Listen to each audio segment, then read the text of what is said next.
think it would be very fair to say this morning that the stock market is directionless and that it is just trading, yeah, directionless. I guess that's the best way you can say it.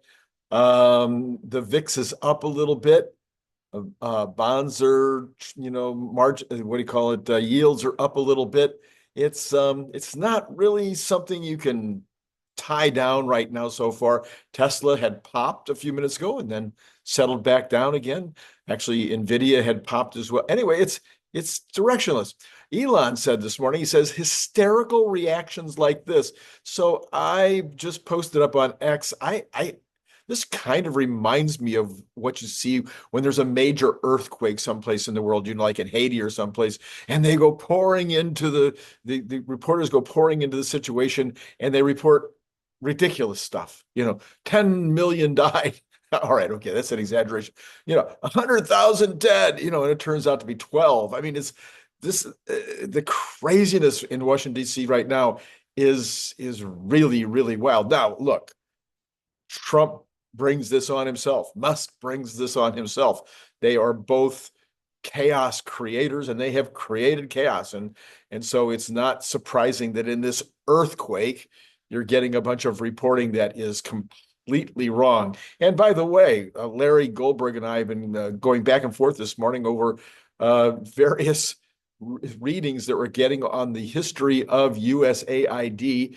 And, it wasn't exactly created by John Kennedy with an executive order, although it kind of was. And then there was congressional action that solidified it, and it may or may not be able to be, changed over to something that's under the State Department. And, I mean, we're getting such, even there, using the existing capabilities that we have right now, we're getting this kind of mixed look at what exactly is USAID and where does it fit. So maybe later on today, when Larry's on, maybe he and I can talk about that a little more. We'll have made more progress in seeing whether or not the president has the ability to just change it over to State Department, put it under Rubio. Now, he may be able to put Rubio as the chairman of it or the head of it, even though it's not under state. But if it's not under state, who is it under? Does it exist separately from? I don't know. Anyway, we'll have to look into it a lot more deeply before and maybe again, Larry, I'm sure will do that. All right, let's see. So anyway, he goes on to say that Doge is doing work that really matters. This is the one shot that American people have to defeat bureaucracy, the rule of the bureaucrats, and restore democracy, the rule of the people. We're never going to get another chance like this. It's now or never. Your support is crucial to the success of the revolution of the people. I agree, no matter what the details of the rules are with regard to USAID, or with regard to the State Department, the Department of Education, which I'm sure will be next, or with regard to what the Doge people are doing in Treasury right now with regard to trying to find out about fraudulent checks that get written every single day. I'm 100% for all of it. I hope and believe that Trump and Musk are doing things legally. I'm sure they have a massive number of lawyers around all of these actions that are telling them that they can or can't do certain things.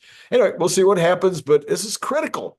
And the bond market right now, I think, has stopped believing. I think the Democrats are basically, well, we'll talk about that in a minute. All right, let me go on right now. Tesla is probably under some pressure right now regarding Elon's effectiveness in Doge and possibly the tariff threat.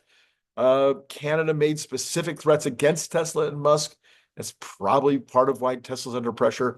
The tariffs themselves would be somewhat troublesome for Tesla, but the overall amount of stuff that Tesla uses from Canada and Mexico is not very much. It's very limited, and Elon said that it's easily resourced in other ways. So, or you just pay the tariff.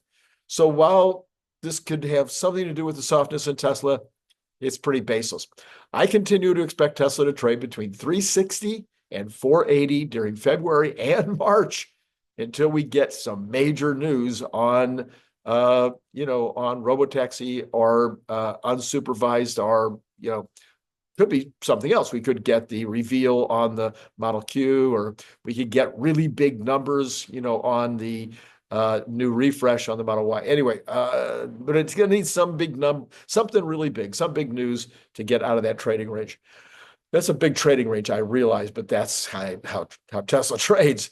The traditional news folks have always loved to use those from our community, from the Tesla community, who are the most negative on Tesla. That's who they call on. So Russ Gerber is now the star on CNBC of all things Tesla. They call him to find out how things are going, and he is completely negative on Tesla, completely negative on Elon Musk, is an absolute flaming West Side Los Angeles liberal.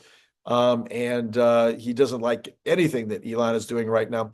Troy Teslike is the latest one. Now, he's getting press also. I don't know what Troy's politics are, but he's definitely negative on the financial picture for Tesla going forward with regard to the traditional, bending metal part of the game. But he's being quoted all over the place this morning about that the Cybertruck reservations are gone. They're just gone. We know that's not true.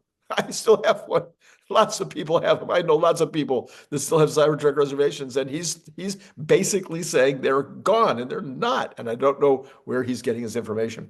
Anyway, sales of Tesla vehicles in Europe are also being picked as a reason for the stock being down. However, it would be normal for sales in Europe to be down in fourth quarter. Model 3, Model S, et cetera. Of course, Model Y would be down, probably because of the changeover of the lines that are going on there. We'll see what happens in the next month or so as the Model Y gets back into full production. I'm not sure that we can make any real conclusions about Europe sales right now. This from investors.com. Morgan Stanley analyst Adam Jonas, a longtime Tesla bull, late on Friday removed his firm's top pick designation for Tesla. Jonas maintained a 430 price target, didn't change that. Overweight rating on the shares. Following earnings, Jonas wrote that the results were mostly disappointing, but added that the report was not particularly narrative changing. That's the key, not narrative changing. So he says Musk appeared to signal that 2025 could be another middling year for the EV giant with only slight vehicle sales growth. As much of the conference call highlighted the possibility for incredible things to come in 26, 27, 28. As a result, analysts' 2025 profit estimates have been coming down since Wednesday. So, yeah, I guess that's what Elon said. He said it would be a prep year for epic opportunities in 26. We're talking about otherworldly. Okay. As of Tuesday, Tesla's 2025 EPS is expected to come in at $2.95, down 11% from the $3.31 expectation prior to the earnings. I think it'll be much higher than that. They're just missing a whole bunch of stuff. Estimates for 2026 have come down significantly as well. Of course, if they're paying attention to the earnings call, then their estimates for 2026 would go screamingly higher. Tesla's annual earnings are now not forecast to rise above the 2002 peak of $4.07 until 2027, according to FactSet. Tesla stock performance. Tesla has a base with a traditional $488.54 buy point. The record high, that was the record high intraday. The stock is about 27 below that entry. Last week, Tesla's stock edged down 0.5 to 404.60 after briefly flashing an early entry Friday. The EV giant came right up to a downturn sloping trend line on Friday, pairing gains on Trump's tariff news. It's possible that Tesla's retreat from Friday's highs and Monday's slide reflect an ongoing reevaluation of the Tesla earnings report and conference call. And that does typically happen, and I wouldn't disagree. A move from Friday's intraday high of $419.99 could offer an early entry. Investors could use the January 17th high of $439.74 as a place to enter Tesla stock. All right. Well, the Tesla Cybertruck late Monday also officially began to qualify for the $7,500 Inflation Reduction Act, or the IRA tax credit. Trump has signaled EV tax credits could be stripped out of the IRA later, of course, as we've been talking about. Now, ARK Invest Big Ideas just published. You can go get that. You can go to their website and you can download their big ideas. It's, hundreds of pages long and has all kinds of stuff. And, ARK Invest this morning is looking super smart for having poured amazing amounts of money into Palantir, which I think is up 27% or something in the last year. I don't know. I might have that wrong. It's a lot. It's up a lot since yesterday after they reported way better than expected earnings and guidance. Anyway, what they're saying though, in the only part I was able to, I quickly scanned a bunch of it. By 2030, they say ARK's research suggests that the number of robotaxis will have scaled to roughly 50 million globally, with Tesla at 50% market share. Competitors could face barriers to scale given the intense price competition in China, the lack of alignment between technology providers and traditional automakers. Separately, if it were to allocate 100% of future vehicle production to robotaxi service instead of the 30 to 40% assumed, Tesla could hit ARK's robotaxi industry forecast by 2030. They expect Tesla to capture 50% of a $10 trillion market. I'd be okay with 25%. If we could have 2.5 trillion dollars in revenue from robotaxis in 2030, that'd be okay with me. I'm sure it'd be okay with you. Okay, this is a long article from Morningstar this morning. I know we're probably going to go late. Okay, anyway, this is worth your time.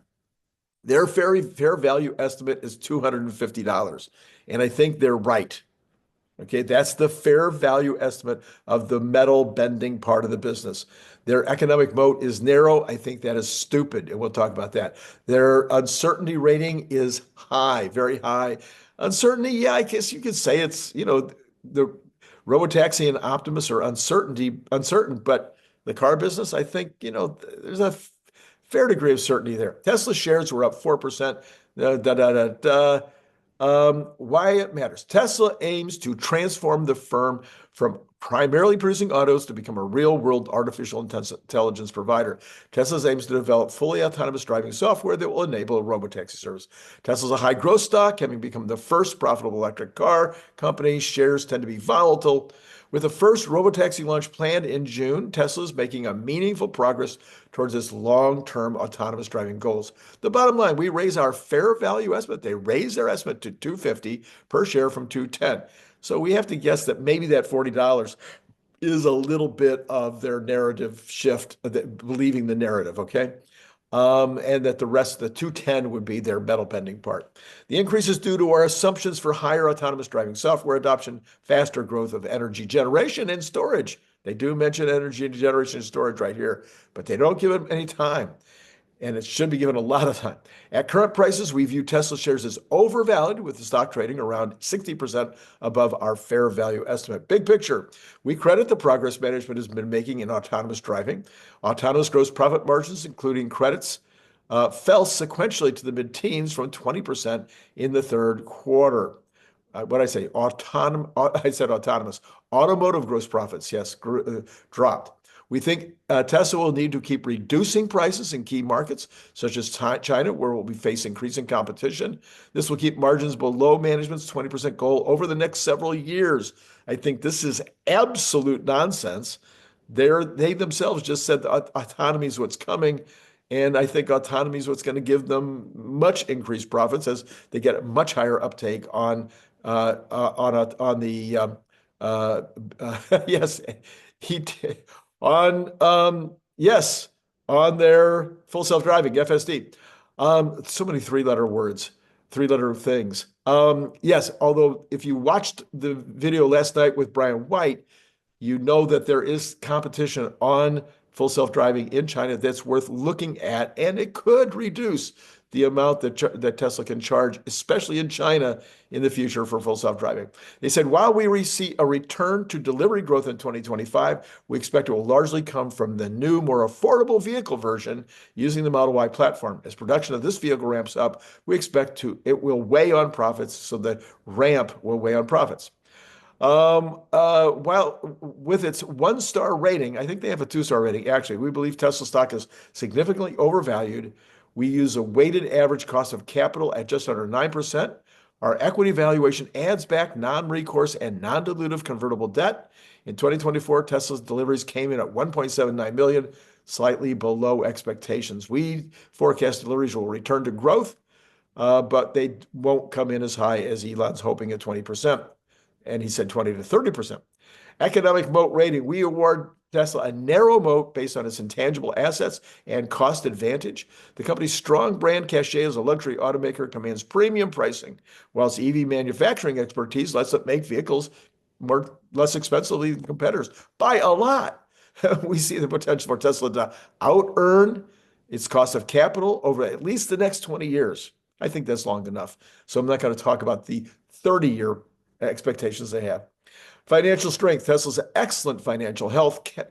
Cash equivalents, and investments were over $33.6 billion, far exceeded total debt. Total debt was around $7.4 billion, which is basically they borrow against the leases that they put out under their own brand. To follow its growth plans, Tesla has historically used credit lines, convertible debt financing, and equity offerings. Risk and uncertainty. We assign Tesla a very high uncertainty rating as we see a wide range of potential outcomes for the company. The automotive market is highly cyclical and subject to sharp demand declines. As the EV market leader, Tesla is vulnerable to growing competition in China, yes, not domestically. The firm is investing heavily in capacity expansions that carry the risk of delays and cost overruns. So that would be normal kinds of risk issues. The Tesla bulls say Tesla could disrupt the automotive and power generation industries with its technology for EVs, AVs and batteries and solar generation systems. Not so much the last one. Tesla will see higher profit margins as it reduces unit production costs over the next several years, and Tesla's full self-driving software could generate growing profits. Tesla's bears say traditional automakers and new entrants are investing heavily in EV development, which should result in Tesla seeing a deceleration in sales growth and being forced to cut prices due to increased competition, eroding profit margins. Tesla's large investment, number two, into autonomous driving software could be value destructive, as the Robotaxi products will face delays and competition from Waymo. No. Tesla's energy generation and storage business will see increased competition from battery producers that are willing to take lower profits. No, there's such a large TAM. It's not going to happen. So weird. This is so one of the big takeaways I had from that article, so weird, is relatively well-reasoned analysis. I hope you were paying attention because it was well-reasoned. But then they barely mention energy. They don't really give it any time. And not one single mention of Optimus. It's just incredible. Okay, this is Randy Kirk. Hit like, hit subscribe, hit notify. Later on today, we will have Brian White at 7:45. We will be talking kind of going around and looking at various things that are going on that he has special knowledge about. And then Larry Goldberg, who's usually on Monday, will be on Tuesday tonight. And that will be a fun time, as always. And then, of course, we'd love to have you hitting up the Patreon bucket. Thank you. We had one new entrant into Patreon over the weekend. Democrats are trying to screw the pooch. Basically, in order for interest rates to come down, the deficit has to come down. Everybody believes this. This is not something that a few people believe, but the Democrats don't care. Or if they do care, they're not showing it because they're showing that they're more interested in power. They're more interested in putting down the Trump and the Elon efforts. They're trying to destroy what's been happening there by demonizing them, not even using logic and good arguments against what they're doing, but and calling them all kinds of, calling them, white nationalists and racists and Nazis and stuff. I mean, it's just nonsense. So the bond buyers are now looking at this and they're going, you know what? Maybe Doge is not going to be successful. Maybe Trump can't get the deficit down. Maybe all of this is just not going to happen. And what does that mean? That means bond interest rates went up. They went up. This is not good. This is the wrong direction for what we want to accomplish. Otherwise, we're in a mess. We really are in a mess. And everybody's saying so. Major folks all are agreeing right now that we got to get this deficit under control. All right. Just out the JOLTS. Job openings report. The number of job openings decreased to 7.6 million. They were expecting it to be 8 million. That's down 556,000. That was the last day of December. So, we got a whole month in between. Come on, Elon, we need you to get these numbers down faster. It was down 1.3 million compared to this time last year. The job openings rate at 4.5% decreased over the month. The number of job openings decreased in professional and business services, health care, social assistance, finance and insurance. Those are all the areas that's been going up and up and up. It increased in arts, entertainment, and recreation. Let me say it again. Let me just be as clear as I can. The U.S. government and the health services industry have been the only thing holding up this economy. Go back and look. If you don't believe me, go back and look. We'll see on Friday what the numbers are again. We'll take a deeper dive all week long as these numbers come out. But the government hiring is what held up the U.S. economy last year. There's not going to be any government hiring this year. There's not going to be any increases in government spending this year. No matter what they do to Elon and 𝐑𝐻, no matter what they do to Trump, the one thing I can promise you is the Congress is not going to be able to get any spending increases through. And if anything, 𝐑𝐻 will have some impact, some effectiveness in getting spending down. So what does that mean? If all the increases last year came from government spending and the healthcare area, and some of that starts to be pared back, not go up, what does that mean? I don't have to say it out loud. And now you've got it. You've got the jolts showing decreases in those very categories. Anyway, hires in December, the number of hires changed a little, as 5.5 million at 5.5 million was down 325,000 over the year. So hires down. The hire rate remained unchanged. Hires increased in finance and insurance, but that was all. Separations, total separations, including quits, layoffs, and discharges, are voluntary separations. The quits can serve as a measure of workers' willingness or ability to leave jobs. Layoffs and discharges are involuntary. Where's the numbers? The number of total separations in December was little changed at 5.3 million, but was unchanged year over year. Okay, at 3.3%. December, the number of quits was little changed, but declined by, I'm very sorry, declined by 242 year over year. Over the month, the quits rate was unchanged at 2%. In December, the number of layoffs changed little. The rate remained unchanged at 1.1%. Month to month, layoffs and discharges increased in transportation and warehousing and utilities, mining and logging. Okay, the number of other separations, layoffs and discharges increased in transportation, warehousing, and utilities. The number of other separations was essentially unchanged. But here's the key. This is interesting. In December, establishments with 1 to 9 employees showed little or no change in any of these things. But in the larger businesses, that's where the separations increased. So that's a reversal. That's interesting. All right. Also, just out was factory orders. Now, remember, we showed that factory orders were doing a little better in November than lousy in December. Well, this confirms lousy in December. New orders for manufactured goods in December were down, which were down 4 of the last 5 months, decreased by 5.2 billion or 0.9%, according to the U.S. Census Bureau. This followed a 0.8% drop in November. Shipments were up for 2 consecutive months, but it's all about the orders, the orders. All right.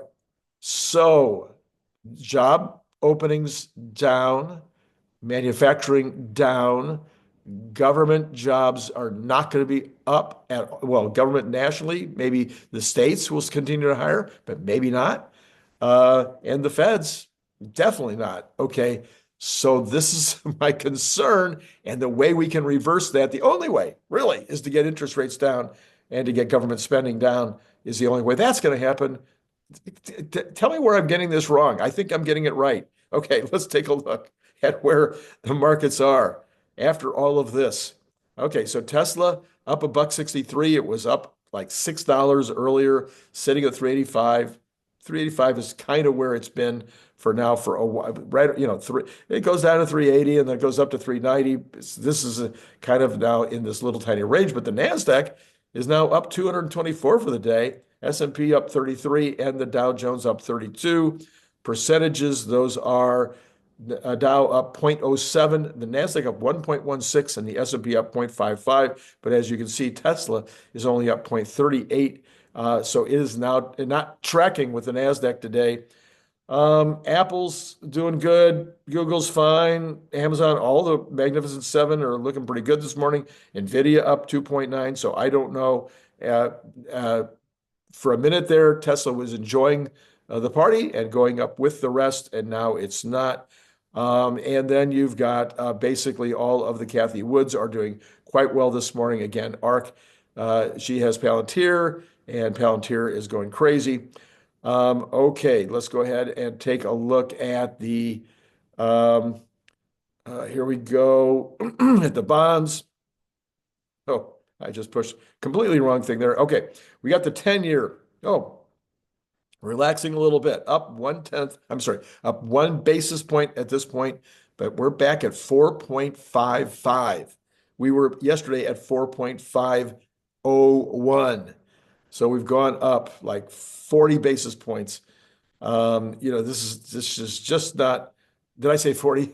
We've gone up 4 basis points. Anyway, we got the 2-year down 3.5 basis points and the 1 month down 1.1. So the shorts actually have now reversed. They're doing a little better. Yields are dropping, but the 10-year is with the yields going up a lot. This is the wrong direction for those 10 years. Not going to help. All right. Oil continuing its downward trend, 73.06. It was actually down more. So that's interesting. They had gone down more. They have come back a little bit this morning.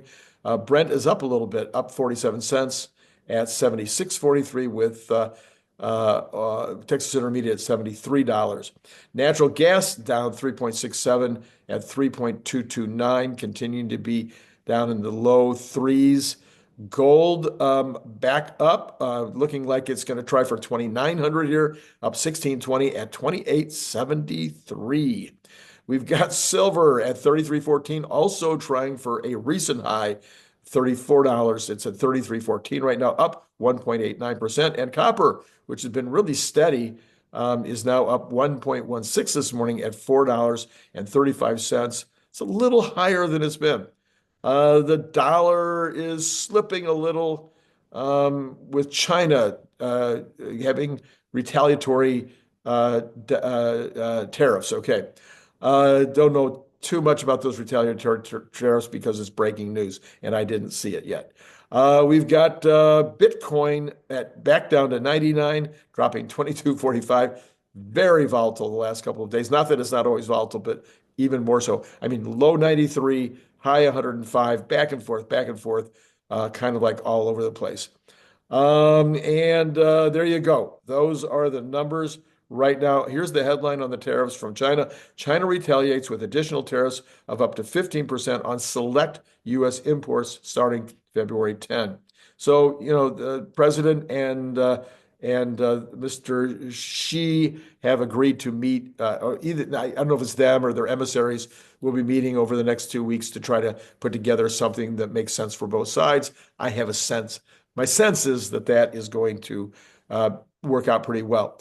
Okay, so as mentioned last night, Brian White, I'll put that card up right here. Very important one. It's a very important one if you didn't watch it. We talk about these new FSD products in China that look pretty darn good. Will they come to the United States? Probably not. Will they impact US or Europe? Probably not. But they could impact China. And again, I'd be perfectly happy if Tesla got some 25% share or something at China. I'm not looking for Tesla to ever have like 50, 70, 80% share like ARK Invest was just talking about. Even if they had a high degree of the overall market. Now, one of the things that this could impact would be licensing deals, though. Although on the other hand, yeah, I think it could impact licensing deals. So, and it's never been high on my list of concerns for Tesla. If they happen, they happen, but it's not one of the things that I'm concerned about. I'm more interested in them getting robotaxis on the street, getting Optimus working in the factories, and when those two things happen, basically they'll be in the catbird's seat because of their verticality and their potential, as ARK Invest mentioned. They can go to a place where they don't sell cars at all anymore. They just put the cars straight into their fleet and make a lot of money, and nobody would be able to compete if they did that. Okay, this is Randy Kirk. It has been great talking to you.